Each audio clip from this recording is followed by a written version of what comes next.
Welcome into another edition of the Cory Standing Show, everybody. Coming to you live on the airwaves of YouTube.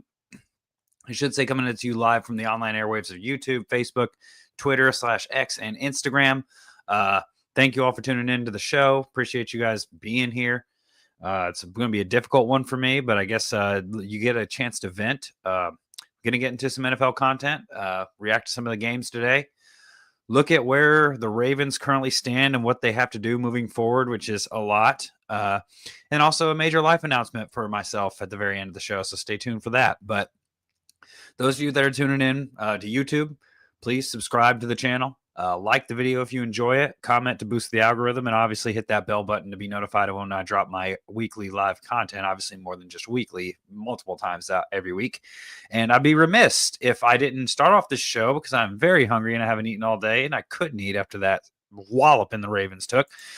This show is brought to you by Clean Eats Knoxville, my favorite source for meal prep. You want to know why? Because I hate cooking. My fiance will tell you that. I'm fairly good at it. She doesn't think so, but it takes time out of my day that I just simply don't have, particularly when I got to get ready for the show. I got to focus on my fitness, focus on my day job, and obviously get ready for this. So Clean Eats makes it easy on me, and I'm going to go ahead and make my order with you all right here, right now. You go to the website, cleaneats.com, and as I said before, it's very simple. Take the prep out of meal planning, as I've said before. You hit order now, and what we're going to do is obviously Tennessee, Knoxville, Bearden, my favorite place. Shout out to Emily. We're going to make some choices. Cowboy Shepherd's Bowl. You know, always love a good southern taste. A couple of those. Chicken sausage lasagna, given, especially 44 grams of protein for 454 calories. That is walloping. Chicken enchilada pasta.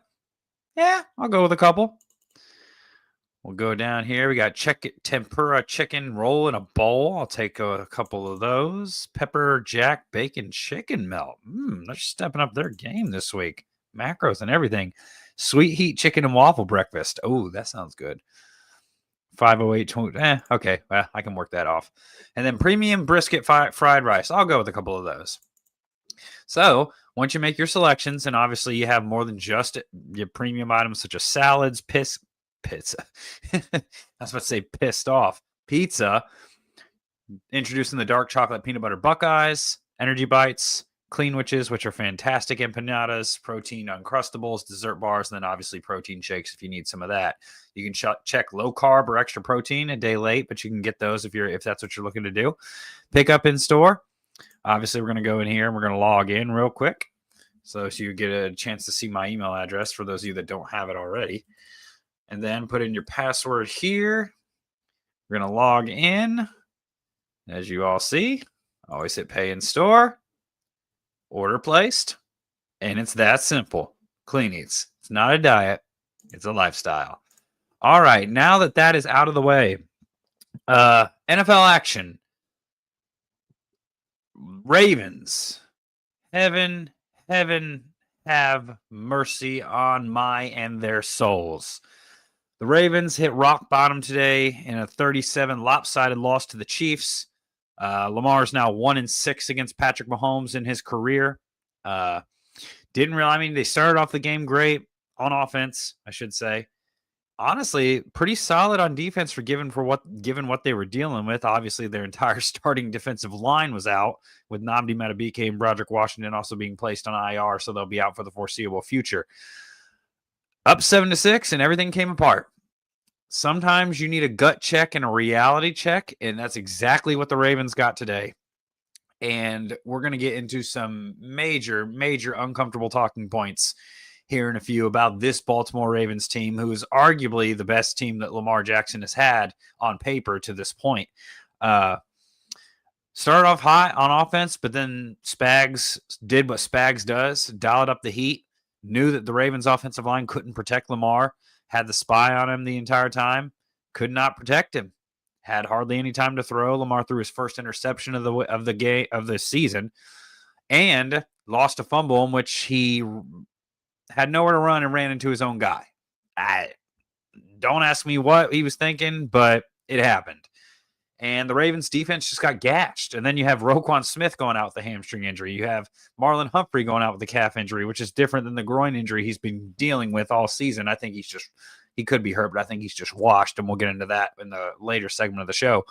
And then to cap it all off, the Ravens wave the white flag when Lamar Jackson goes out before the fourth quarter with what's being called a hamstring injury. Not dismissing that he's hurt. He very well could be, but I think at that point you realize we're not winning this game. Why risk it at this point? You already had Nate Wiggins, and he got injured as well, and he got carted off the field with an elbow injury. Why this coaching staff had them in at that point, I do not know. But we said it all week. It was the reality of this situation that one of these teams was going to be 1-3, and I picked the Chiefs. I had no faith in the Ravens going in. A fandom in me wanted to tell me that I did. And I didn't expect it to be this bad, but yeah, when you lose that many players to injury and you're going against Patrick Mahomes and Andy Reid and Travis Kelce, I mean, even for as old as he is, he was pretty effective today. But Xavier Worthy, introduced an explosive element to that offense. The Ravens couldn't contain on the outside. They couldn't get pressure on Patrick Mahomes, which we foresaw that coming. And obviously Ronnie Stanley, they lost him as well. He was injured coming in, but it was a case in point. He just can't stay in there. And I really have a hard time believing that, according to the Baltimore media, Kyle Van Noy and Travis Jones didn't really look limited in their pregame workouts. Ronnie Stanley did, but yet Ronnie Stanley was the only one that went out there and tried to play. Your guess is as good as mine on that one. But the Ravens are just let's call it like we see it. They're a bad team. They're a poorly coached team. They're a team that on paper is one of the top 3, if not the best in the NFL on paper. But the games are not played on paper. It's played on grass and on turf. And in those situations, the Ravens are ill-prepared. They do not execute. They're not disciplined. And every single facet that you can think of, the Ravens are just a frustrating group to watch. And this is something that has been a common theme for the past, since Lamar became the Ravens starting quarterback under John Harbaugh. Just can't get it done when it matters most. Lost to the Bills after having a 15-point lead with 5 minutes to go. You lose to the Lions in a big Monday night game in which at least Derrick Henry didn't fumble today, but they sure as hell didn't use him. What in the world's going on there? And then to top it all off, you have Kyle Hamilton coming into this game saying Ravens fans are spoiled. Spoiled. Okay, let's define spoiled real quickly. Spoiled is what Chiefs fans are. Spoiled is what Patriots fans were for so many upteenth years with Belichick and Brady. Spoiled is what Eagles fans have been the past few years. The Ravens, and to a degree, Ravens fans are spoiled because they're always in contention and they're always winning typically double-digit games. But what's so amazing about getting bounced in the divisional or wild card round every year or coming up massively short in a championship game at home. Oh, and by the way, those of you that didn't see, first piece of Cory Standing Show merch came in, a little baseball jersey. I'm not much of a baseball fan. I do like baseball, but the Orioles are so bad that it makes it hard to root for them. So I guess I'll stick with this for a little while. The merch will be dropping soon. We'll also have more updates about that throughout the week. But the Ravens are just a bad team. Just to piggyback on what I said, they're coached poorly. I think it is time for a change, a culture change. I think John Harbaugh has been given plenty of leeway, plenty of grace. Yeah, and honestly, if it wasn't for Lamar Jackson, who knows if John Harbaugh even has a job right now. The Ravens are 4-5 before they made Lamar the starter, and he's been, at the helm ever since, and they've been contenders, but they just haven't been able to punch their ticket. And today was just another day at the office for the Chiefs when it comes to playing the Ravens. Patrick Mahomes had his best game of the season, 25 of 37 for 270 and 4 touchdowns, no interceptions, was only sacked one time. Passer rating of 124.8. Lamar Jackson had his worst game of the season on the flip side, 14 of 20 for 147 yards, a touchdown, a pick, and obviously had the fumble, only a passer rating of 86.9. Cooper Rush actually finished the game because the Ravens practically waved the white flag. And they rushed for 166 yards as a team, but Derrick Henry only had 8 carries for 42 yards. Again, what are we doing here? The Chiefs ran for 118 yards, but it's not like everyone really gashed them on the ground. Obviously, Xavier Worthy had 38 yards on the ground, 83 in the air, so he's that effective gadget weapon that can always get going. Zay Flowers, 7 catches for 74 yards, but at the end of the day, it's just the same old song and dance. And there's got to be some point. The Ravens are too good to be starting 0-2 last year, starting 1-3 this year. Who knows if they could even possibly get it together this year because they are so injured. I don't know where the Ravens go from here, if I'll be completely honest. The title of this video, this live stream says, stick a fork in the Ravens. I think it might be about time you think about that because as Zay is pointing out right here, not as all good in Charm City.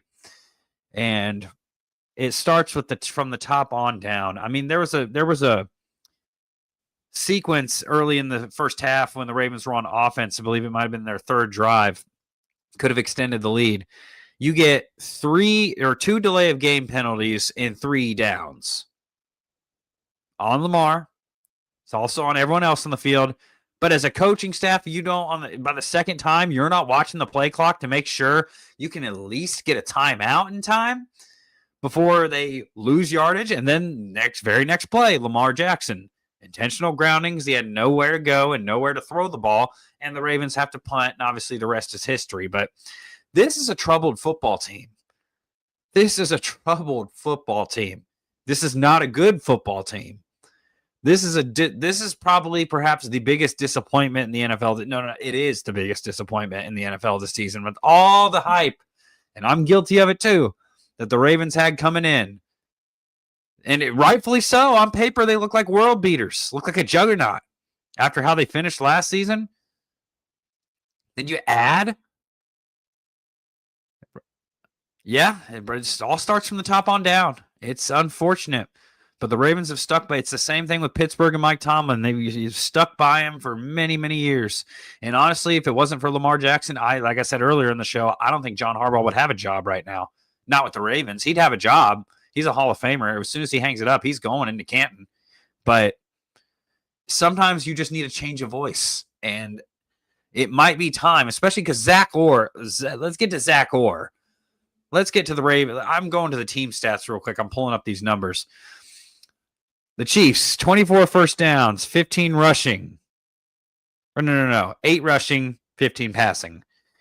The Chiefs, at 382 to 360. Okay, I guess the Ravens didn't give up 400 yards for a change, but they gave up 37 points, and they're averaging 33 points a game on defense. That's terrible. Worst defense in the NFL by far. And like I said, Kyle Hamilton's coming in here saying Ravens fans are spoiled. No, bro. We just want you to be average. And that's the fan in me speaking. But the Ravens, man, that face says it all. You say right there? That face says it all. And honestly, there was actually a win today for Ravens, for me at least. 2 wins, actually. We'll get into the other one later in the show. Pardon me. And by the way, you all, it is my fiance's birthday. And so for those of you that don't mind, give her a special birthday shout out. She puts up with my shit, so I'm thankful for that. But I got to stop watching this game to start the third quarter to go change the oil in her car. So there was a win today. And thank you, Ravens, for letting me have the time to do that because I'm glad I got it out of the way. Because you take that oil drain plug out and you have black shit fall on you. That's not a win. But at the end of the day, the job got done. The Ravens' job didn't get done because they are a broken team. And it starts from the top down. Something has got to change. And you know what that something is? We're getting into it right now. Because I don't really have much to say about the game. The Chiefs were the better team. They were more prepared. The Ravens are injured. And their defense just isn't good. Let's call it right where like it is. But where do the Ravens go from here? This is the problem because last year, 0-2, not ideal, but they recovered, they bounced back and made the playoffs, won the division. The only saving grace they have right now is that this division is so bad and Joe Burrow's injured as well. But who knows where the rest of these guys are, how long the rest of these guys are going to be out. This is starting to feel like 2015 all over again. And that is alarming. In 2015, for those of you that it seems like an eon ago, but 2015, the Ravens came off of a year in which they held 2 14-point leads against the Patriots in the AFC divisional round. The reason they lost that game was because their secondary was very bad and Tom Brady tore them apart. And the next year they made improvements, and they were supposed to come in and they were supposed to be one of the top 2 teams in the AFC, and then they ended up going 5-11 because everybody, including Joe Flacco, Steve Smith, everybody got hurt. Everybody. Now I think the Ravens have 10 starters that are on the injury report right now, including all pros and Pro Bowl players. Kyle Van Noy, Nnamdi Madubuike, Roquan Smith, Marlon Humphrey, Nate Wiggins, Lamar Jackson, Patrick Ricard. I can go at Ronnie Stanley. I can go on and on and on and on and on. But health aside, that's not been the issue for the Ravens. Could very well be 2-2 right now. They could be 2-2. They could be, who knows? They could be 3-1. This could have been their first loss had the coaching been up to snuff. But for the sake of argument here, we're gonna show you something that I came across, and I think this is fitting. This is from Sarah Ellison of the Ravens Vault. She and Bobby Trossett do a great job covering the Ravens day to day there on their podcast. As you can see, they're live on X as we speak. Former Ravens employee, but her takeaways.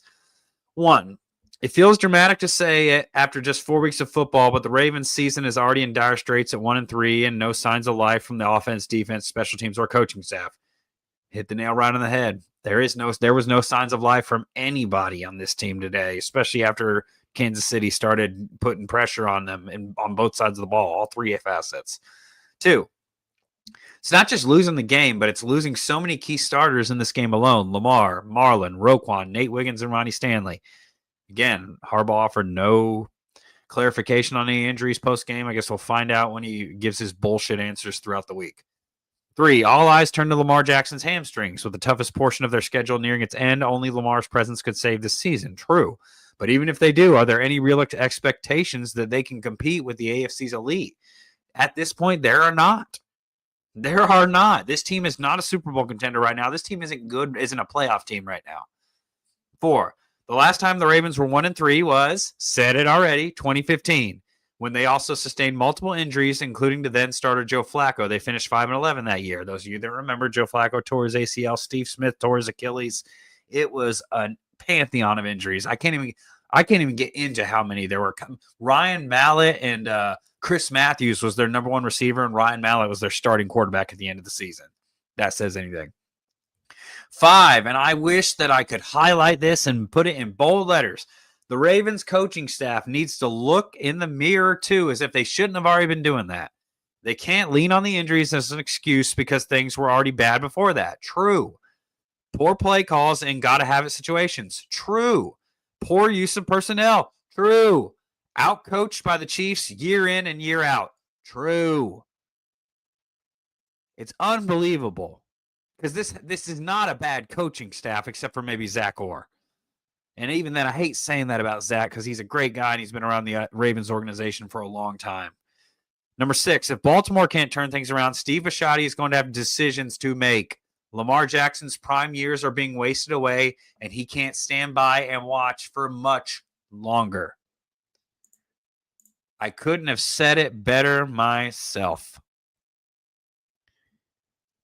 But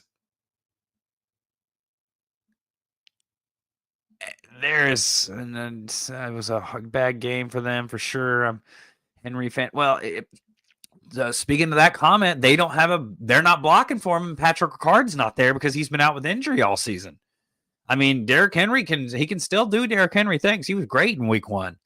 And he's had great moments since then, but they only gave him the ball 8 times. It was as if they waved the white flag after the midway point of the second quarter. But where do the Ravens go from here? And I'm laying it out on the line right now, and I'm saying this is going to happen at the end of the season. If it not, I'm going to be very pissed off. John Harbaugh needs to go. It is time. It is time. I cannot emphasize this enough. John Harbaugh is a Hall of Fame coach. He's given the Ravens many great moments that I am eternally grateful for. But it comes a point in time where a new voice is needed. And the Ravens have had too much talent in the past 5 years to not have at least one Super Bowl out of it, even if it's just an appearance. They have fallen short in too many situations, too many times. John Harbaugh's got to go. Not only John Harbaugh's got to go, Zach Orr's in over his head. He's not a good defensive coordinator. He's not built for this. He was a better linebackers coach. He cannot coordinate a defense. I'm sorry. Like I said, I hate it because Zach Orr's career was cut short due to a neck injury. Nobody mad at BK, CJ Mosley. A lot of you that don't know this, but CJ Mosley would have been Roquan Smith's running mate had he not had been forced to retire due to a neck injury because there was a contract on the table for him to sign. I know this from people within the organization when I interviewed for a job there. It's very unfortunate, but at the same time, it's next man up mentality. And even that's not even working for the Ravens at this point. I don't know. Like I said, I've got 2 changes so far. Harbaugh's got to go. Sorry, John. Love you, but it's time for a change of voice. This team has come up short too many times. Zach Orr is just in over his head. I don't know if you demote him or you fire him completely, but someone else has to be running that defense. It turned itself around last season. They got it together after week 10, but this is a more talented group, and they're even worse than they were to start last season with Marcus Williams and Eddie Jackson in the secondary and Brandon Stevens. This defense is horrible, and they've got too much talent to be this horrible. And not only that, who's running the training and nutrition regimes? How in the heck? I know injuries are part of football, but how in the world did these people supposedly come in better shape than last year, motivated off that playoff loss in Buffalo, but we're not even midway through the season. We're not even to the bye week yet, and more than half of the starters are injured. I don't know. It's going to take an organizational overhaul at this point, it seems, because that was what we saw on CBS was rock bottom. You cannot get lower than that for a team that was expected to contend with the AFC's elite, be one of the elite teams in not only the AFC, but in the NFL. Now, am I getting premature and saying that the season's? Didn't I say the season was over? No, but is this team as presently constructed as it is a Super Bowl contender? No, it is not. And it's a painful reality to admit, Ravens fans, but you got to come down to earth at some point. And let's just face it. Are the Chiefs a world beater this year? No, but they looked like it today against the Ravens. It's just the way it is. Their defense is bad. Offense finally had a pedestrian game. It's bound to happen. It's the NFL. But the Ravens have got to find a way to get it together, and it's going to start with changing that coaching staff. As much as I don't want that to be the case because I love Harbs personally, there's no other way to turn at this point. This team's been too good for too long, and it's come up short too many times. And it hurts. It hurts. Oh man, this pains me to say all this, but it's at some point you gotta look yourself in the mirror. And I think it's time Steve Bisciotti and Eric DeCosta had an uncomfortable conversation. I tweeted out, if it was me, John Harbaugh and Zach Orr would be booking their own flights back to Baltimore to clean out their houses and put them up for sale. I'm that fed up with it. And honestly, this isn't even coming from a longtime Ravens fan. Objectively speaking, this is ugly football. How is a defense with Kyle Hamilton, Roquan Smith, Matt BK's injured now, but Marlon Humphrey, who's been getting burned all season after he was an All-Pro last year, Nate Wiggins, Chidobe Awuzie, as I should say, Jair Alexander was once again not active, Keaton Mitchell was once again not active, and the entire starting defensive line was not active. But even when they were fully healthy in the Buffalo game, they still gave up 41 points. What the hell is going on? It's because Zach Orr cannot scheme up a defense. He has people out of position. He does not use the personnel right. They don't play the right coverage. They play soft in moments when you need to at least get some pressure. Remember that play against the Bills to end the first half? They didn't rush one person, and the Bills got a 20-yard completion to set up a field goal with 2 seconds or 1 second to go in the half. Case in point, this game, already brought it up once. 2 delay of games in 3 plays and then an intentional grounding. What the fuck? Pathetic. And it's going to take a change of scenery for the coaching staff in Baltimore for this team to get over a hump. I am not. It's been too long now. I cannot buy into this coaching staff anymore. Todd Monken, somewhat, he's to blame too because he hasn't been utilizing this personnel either.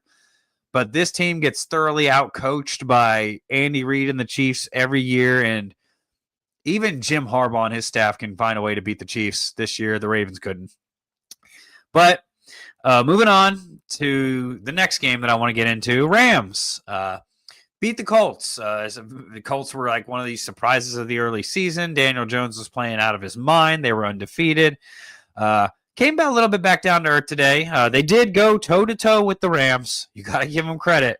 Rams win 27-20 at home. Daniel Jones, 24 of 33, 262, a touchdown, 2 picks. Came back down to earth a little bit, even though they did. Jonathan Taylor, 17 carries, 76 yards. Had one big run wiped off the board due to a penalty, which is unfortunate. Matt Stafford's his usual self, 29 of 41, 375, 3 scores, no picks. Rams rushed for 102 yards, but Puka Nacua, 13 catches for $170 and a touchdown. That'll win some games. Devontae Adams, 4 catches for 56 and a touchdown. Tutu Atwell, 1 catch for 88 yards and a score. The Rams, are they a legit Super Bowl contender? Hell yeah. Hell yeah, they are. I'm buying LA as a legit contender. And in fact, I think in a couple weeks, the Ravens are going to have a really, really tough time containing that offense. The Rams, led by Sean McVay, have got all the experience and weapons to do it. I think at this point, it's just going to be coming down to it's much like the Ravens' execution because that's what the Eagles are so good at. They just don't make mistakes. They don't do the dumb shit the Ravens do to lose games. That's what the Chiefs did last year. The Super Bowl, the Eagles were just the best team. But that's what the Chiefs have done. Even in this post-Tyreek Hill era where they haven't been as explosive on offense, they just find a way to win games when it matters most. And they don't make mistakes. Even if it's Dinkin Duncan handing the ball off 30 times a game, they get it done. The Rams, proven veteran quarterback with a Super Bowl on his resume. Devontae Adams was once the best receiver in football. Puka Nacua's broke out and has been a stud. And the NFC is not really that loaded of a conference. The Commanders have taken a bit of a step back. The NFC South is up and down. The Cowboys, what are we really even talking about here?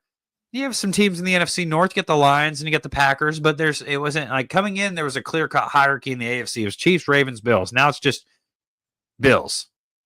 Could be the Chiefs, but we'll see. But yeah, am I buying the Rams as a legit Super Bowl contender? I am. I think that they're going to go far, and I think they're going to do very well, and I think they very well could get a home playoff game. I know it's still early in the season, but I believe in Matt Stafford, and I believe in Sean McVay. He's gotten it done when it matters most. He doesn't have Aaron Donald anymore, and he's still having success. Hey, maybe the Ravens can somehow get Sean McVay from the Rams. Who knows? But, then that would probably take the play calling out of Todd Monken's hands. But, going to get into a few of these comments here. Well, I think I've already gotten into them. Broken team. It starts from the top down from Christian. I do believe that's so. The lasagna does look fire. I do agree. Happy birthday, Seth. Alan says it was a bad game for them for sure. And I think I'm a Henry fan. He's not his normal self this year. No, he's not his normal self, but I think a lot of that has to do with the scheming in the offensive line, man. And it's crazy because this is practically the same offensive line as last year, if not a little better. I've had without Patrick McCary, but he's not no world beater, not no game wrecker. So, let me know what you all think. Are you all buying the Rams as Super Bowl contender? I am. I think that they've got everything it takes to get there. They're going to obviously have to go through the defending champ Eagles, who just continue to find ways to win and find ways to get it done because they're just that. They're built like that. They're built like the Ravens wish they were built. And at this point, I don't even know if self-reflection in the mirror is going to fix the Ravens season. This could be the first below 500 season with Lamar fully healthy, if he stays fully healthy in his career. Getting on to the next game. Bears beat the Raiders on a blocked field goal. I mean, there's been so much crazy, what that's happened. And as we speak, the Packers are up 7-0 on the Cowboys, which is no surprise there. The Bears beat the Raiders on a blocked field goal, and what was Ashton Genty's breaking out party? Had a little hat trick, 21 carries for 138 yards, touchdown. Had a couple receiving touchdowns, actually, 2 catches for 17 yards and 2 scores. But, unfortunately, when Geno Smith is your quarterback and he goes 14 of 21 for 117 passing yards, 2 touchdowns, and 3 picks, what more can you do? Caleb Williams wasn't that impressive either. 22 of 37 for a touchdown and a pick, 212 yards. DeAndre Swift only carried the ball 14 times for 38 yards. The Bears only rushed for 69 yards as a team, but somehow won. They got out. Let's put this in perspective. The Bears got outrushed as a team 240 to 69, but they found a way to win. And I don't think the Bears are that good of a team either, but hey, they found a way to win. Man, take a page out of the Bears notebook, Ravens. And like we said, Ashton Genty did lose a fumble, which could have contributed to that.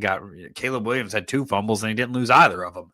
You lose the turnover battle, you lose the game, even when you get outrushed by nearly 200 yards. That's insane. You don't ever hardly see that happen in the NFL. Ever. So, props to Chicago. There's been a lot of crazy shit this season. But it's made for some entertaining football. Hey, at least I can say Tennessee Vols are 4-1. So, hey, speaking of that, finally found a way to get out, squeak away a road victory in the Heupel era, which is a sight for sore eyes. But the Bears beat the Raiders on a blocked field goal. Whoever thought that would happen to the Bears? Much like last week when the Browns blocked the Packers kick and ran and won that game. That was insane too. But you have momentary letdowns, when you're a good team, but you bounce back, unlike the Ravens, who just seem to keep getting in their own way. Getting into the next game, the Eagles, as I mentioned them, they're now 4-0. They look at, except for having A.J. Brown on my fantasy team, which is unfortunately not yielded me much wealth this season. My fantasy team's a wreck, too. I have Joe Burrow and C.J. Stroud and James Conner, who's now out for the season. Eagles beat the Bucs 31-25. Bucs came in undefeated, and they were at home. Really wasn't as close as the final score would indicate. Jalen Hurts only 15-24, 130, but he threw 2 touchdowns and didn't throw a pick. Baker Mayfield 22-40 for 289, 2 touchdowns and an interception. Obviously, Bucky Irving had a pretty good game, 15 carries, 63 yards. The Eagles only rushed for 88 yards as a team. Saquon was held to 43 yards on 19 carries. That's another thing. People talk about Derrick Henry this year. Saquon hasn't gotten a game this season where he's had 100-plus yards from scrimmage, and that's receiving and passing combined. It's not just Derrick Henry's not the only one struggling. Saquon is as well. Both backs last year that basically ran for 2,000. And the Philadelphia receivers, like I said, A.J. Brown, 2 catches for 7 yards.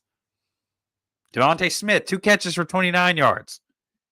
Saquon, 4 catches for 31 yards. So he was just at about 100 yards right there, 100 yards from scrimmage today. But Bucky Irving had the fumble loss. They obviously, when you go to the turnover battle, it looks like I should have known this. Yeah, so the Bucs turned the ball over twice. That was a game. You can't. It's hard to win. It's hard to win a game in the NFL when you're losing the turnover battle, especially by multiple turnovers. Ask the Ravens and against the Bills in that playoff game, which now it looks like the Buffalo Bills are. Who knows? Maybe they are, and maybe it is meant to be for them to get to the Super Bowl for the first time since the early 90s. I mean, I thought it was the Ravens' year. I really did. Unfortunately, it's just hasn't played out that way. Again, the season's not over, but ultimately, it's hard for me to see this team overcoming what they've had to go through so far. It really is, and it sucks because I love my Ravens and I love the NFL. It's my favorite league. I think it's the best league in the world, the best sport in the world, but right now the Ravens have it. That's going to be a soul-searching flight back to Baltimore, man. Soul-searching. They're going to smoke hell of weed to get over that damn game. But get into the Mad Minute before I get into my little life announcement. Those of you that haven't tuned into this show before, Mad Minute. Those of you that remember those math tests from elementary school for us 90s kids, man, those things were crazy, crazy, crazy. I remember trying to go so fast, especially on the multiplication ones. Addition and subtraction was easy, but the multiplication ones stumped me a little bit when I started taking them. But we're going to get into a few topics here that I just don't think deserve nothing more than a quick hit. Falcons, 34-27, big bounce back game from Michael Penix, 20-26 for 313 yards and 2 touchdowns. Bijan Robinson, his usual self. Drake London, finally utilizing him in the passing game, and Kyle Pitts as well. 8 catches for 110 yards. Falcons right back in that division hunt. I picked them to win that division. I'm still going down on my sword with that one. I think the Falcons are going to find a way to catch the Buccaneers, and I think they'll get them in next game. Bills, 31-19. It was a pretty close game. Josh Allen threw his first interception of the season as well, so he and Lamar both did it at the same time, but Josh Allen's 4-0. Lamar's 1-3. Can't argue with that there. Bills look like they're on pace to get the 1 seed, and at this point, it would be nice to see a change of hat in the Super Bowl for the AFC. So if the Bills make it, good for them. Lions beat the Browns 34-10. Usual. Lord have mercy. Was Jared Goff only threw for $168, and they still won by 24 points. It's because Joe Flacco threw 184 yards and 2 picks. And Lord have mercy. Of course, Joe Flacco. Oh, and he had a fumble loss too. What was his QBR? Joe Flacco. So, those of you that do, my nickname and Skip Bayless's nickname for Joe Flacco, he's Fluco. This is a Fluco game. He had a QBR of 12.3. Dylan Gabriel is 0-1, 0.3. You know the last person to have a 0.3 QBR? Joe Flacco in 2012. The year the Ravens won the Super Bowl, had a 0.4 at Houston when they lost 44-13. Then at a 0.3 at Houston, 0.4 at home against Peyton Manning when the Broncos came in and smacked the Ravens around in their house. 12 point, yeah. I told him he'd come back down to earth eventually. Steelers 24-21. They're leading the AFC North at 3-1. What do you expect going against a Carson Wentz-led Vikings team? Patriots beat the Panthers 42-13. A week after the Panthers somehow shut out the Falcons at home 30-0. Obviously a fluke. I don't think that'll happen again. Giants with Jackson Dart beat the undefeated Chargers at home. They're 1-3. The Chargers were less than impressive, less than stellar, but I think they'll bounce back. They'll be okay. Titans just 26-0. They're not good. They really aren't. The Texans are going to Baltimore next week. The Ravens have had the Texans number, but this Ravens team is not the Ravens team of years past. Jaguars beat the 49ers. They're now 3-1. They could be a sneaky threat in the AFC. And then obviously we're going Seahawks beat the Cardinals 23-20. Wish the Ravens may have missed their calling to find their next head coach with Mike Macdonald. I'm being completely honest. Mike Macdonald's defense was fantastic that 2023 season. And it's, like I said, it's just a shame to watch this team fall off so significantly considering how talented they are. But good for Mike Macdonald. Keep surging, Mike Mack. As the Packers are now within scoring range, I believe. Yeah, no, they're not. 1st and 10 of the Green Bay 32. But Jordan Love started off hot, 7 of 9, 106 yards and a touchdown. The Packers are good. They're going to have something to say about in the NFC race come season's end. But that does it. Statistically, one of our best defensive ever. Exactly my point. And actually, I forgot to bring this up earlier. This is a tweet that I wanted to show because I wanted to get into this. I'm going to show it again. I'm going to show it right here. And of course, it comes courtesy of Miss Sarah Ellison, who is one of my favorite follows on Twitter. Those of you that don't follow her, I would recommend it, even though she is a Ravens reporter. But Sarah Ellison says here, this is why you can't keep saying we'll get him next year. Ravens were pretty healthy the last 2 seasons. Damn straight they were. And couldn't take advantage in the playoffs. Damn straight they could not. Now injuries are mounting with 7 defensive starters injured and 3 offensive starters, including 1A, 1B, best player in the NFL, Lamar Jackson. You treat every year as Super Bowl or bust because you never know when that opportunity will come around again. And as you see right here, Emmanuel Acho, who I've had my tiffs with, and so is she, brilliantly said, and Acho has a point. because the Ravens, oh man, it's just painful to watch. And I'm gonna bring up. I didn't think I'd do this. I'm gonna bring up an Acho tweet, and we're gonna read this together because I think he actually has a really good point here. Several thoughts watching the Ravens game. One, what the hell did the training staff do or not do all week to have this many soft tissue injuries? My point exactly. What are these guys eating? They have a great nutrition staff in the Ravens. Two, this is why you have to treat every year as if it's your only chance at a Super Bowl. When Lamar will now be 1 year shy of a decade without a Super Bowl appearance. What I've been saying. Three, Ravens management needs to remember this team was subpar before the injuries. Don't allow the injuries to distract from the necessary roster and coaching changes. My point exactly. Now, they weren't a subpar team. They had a subpar defense, but they still had a juggernaut of an offense. Four, Lamar's hamstring injury is why I said Shedeur should have been picked up the Ravens draft. It should have picked up the Ravens draft day call. You can't control your destiny. He would have gotten to showcase his talent in Baltimore before Cleveland. Wow. He's right. He could have gotten to play in this fourth quarter. Shedeur could have been out there playing against the Chiefs with some pretty good weapons. Maybe he'd have put some good things on tape. You're not bound to your rookie contract once it expires. You can go elsewhere and start.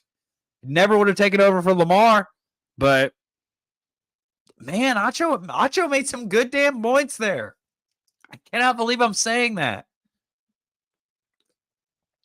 But again, sometimes you have to crash down to earth to look yourself in the mirror and make necessary changes. We see people, I'm the perfect example of it. You see people do it in their personal life, yours truly.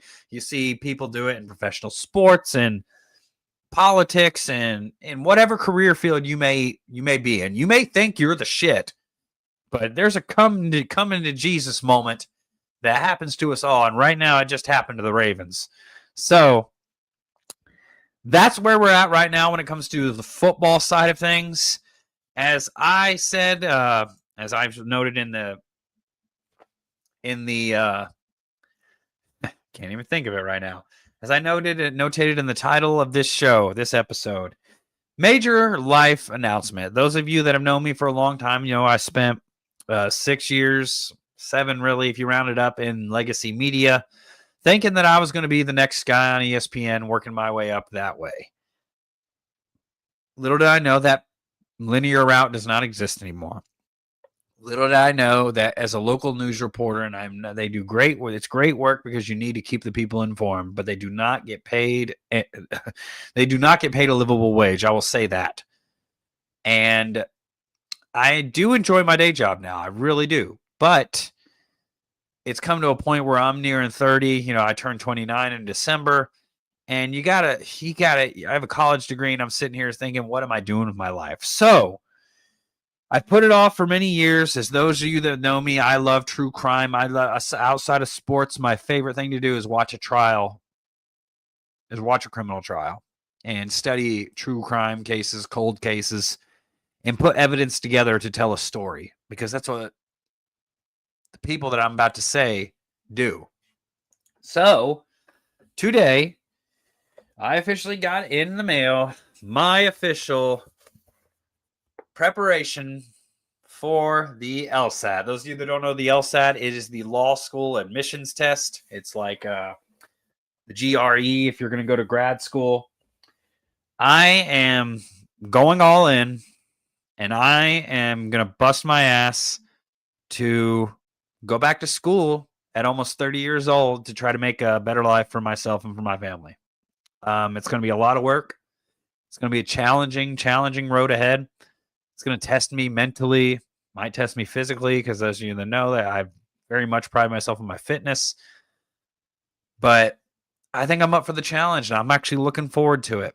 I'm going to put everything I can into taking the LSAT, might take it multiple times, apply to all the law schools that I can that are in the area, and see where that takes me. As those of you that know, law school is another 3 years of school, and I have to really be dedicated. And I think I'm ready to finally make that commitment.